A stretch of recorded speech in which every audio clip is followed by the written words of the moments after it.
When we talk about the race to build AGI, we usually hear from the big names, the CEOs, the top researchers. But what happens if we look at it from the outside? What does someone who calls themselves a common man see? Well, taking that perspective, as we're about to do, really changes everything. And this is where our story starts.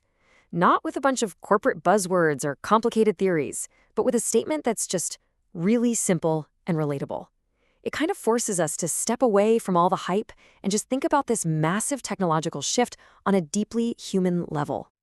And here's that contrast, laid out plain and simple. The ideas we're going to dig into weren't cooked up in some high-tech lab or university. Nope, they were put together at home on a regular laptop using the exact same public AI tools that any of us can access. And right away, that sets up this incredible tension. You've got this lone thinker on one side and these massive, powerful institutions on the other. So get this. After writing a massive 463-page book on this whole subject, this is the question the author is left with. It's this moment of just profound humility that cuts right through all the noise. And honestly, it's the one question that's going to guide us through the rest of this journey. Okay, so how does an outsider even begin to wrap their head around a question that big? Well, it turns out you start with a process that's as unique and as modern as the topic itself. Yeah, this wasn't just about one person's isolated thoughts. Think of it more like a creative partnership, a conversation between human curiosity and the AI itself. It was this constant back and forth, this dance of prompting the AI, reading what it gave back, and then rewriting and refining everything. And that outsider perspective is absolutely crucial. The author is really clear about what he hasn't seen. He's never been behind those glass walls. He's not worried about shareholder reports or corporate secrets. And that distance, that gives him a unique kind of freedom. The freedom to ask the really tough questions that maybe people on the inside just can't or won't. But look, being an outsider doesn't mean you're naive. He sees what we all see, right? The billions of dollars getting poured in, the big strategic mergers happening, and you start to get the sense that this isn't just a race for some scientific breakthrough, it's a race that's being fueled by capital. And capital always has its own agenda. And that's the thing. Once you start following the money, you realize this isn't just about building better tech. It completely reframes the whole AGI race into something way more intense. It's a battle for power, for profit, and ultimately for control over our shared digital future. And this, right here, is the core argument. The chase for AGI isn't some noble, pure quest for knowledge. He's saying it's a modern-day arms race. And when you look at it through that lens, man, it completely changes the stakes.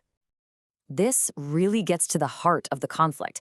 AGI isn't being developed as some public good for everybody. It's a private asset, being built in corporate boardrooms and bankrolled by enormous amounts of capital. And what that means is its first responsibility is to shareholders and profit, not necessarily to the rest of humanity. So that brings us to what's really at stake here, the commons. This is all of our shared stuff, all the art, the literature, the knowledge that belongs to everyone.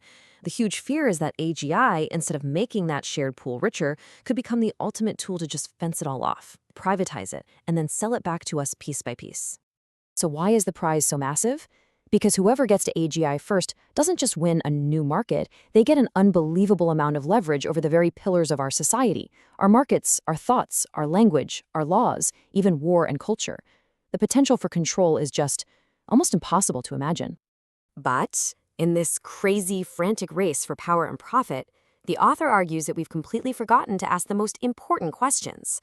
So let's just take a breath and bring him right back into focus. First up, what are we actually building here?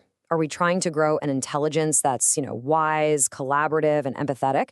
Or are we just engineering something that's purely optimized for profit, efficiency, and control? It matters. And the second question? It's even more blunt. Who is all of this for?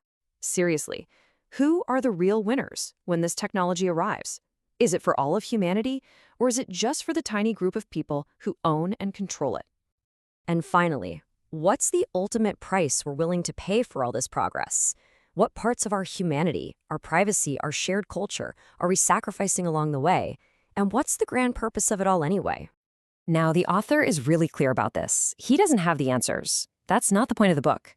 The goal isn't to hand us a solution on a silver platter. It's just to invite the question. to carve out a space for us to have this conversation before the race is well and truly over. So, if the goal is just to ask the right questions, where does that leave us? Well, it leaves us with a fundamental choice. And it's not about which technology to build, but about the values we want to build it with.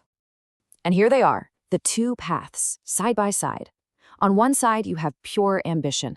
That's a path of extracting value, making imbalances worse, and just acting first and thinking later. But on the other side, there's a path of care, one that wants to share, to fix imbalances, and, this is key, to listen before it acts. And this is the final, provocative challenge, isn't it? As we stand on the edge of creating maybe the most powerful tool in all of human history, can we resist the pull of just raw, unchecked ambition?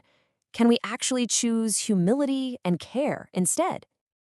Look, the author doesn't know if it's possible. No one does. But he puts this entire thing forward as an act of faith, a hope that by asking these simple human questions from the outside, it might just inspire someone, somewhere on the inside, to dare to try and build something better.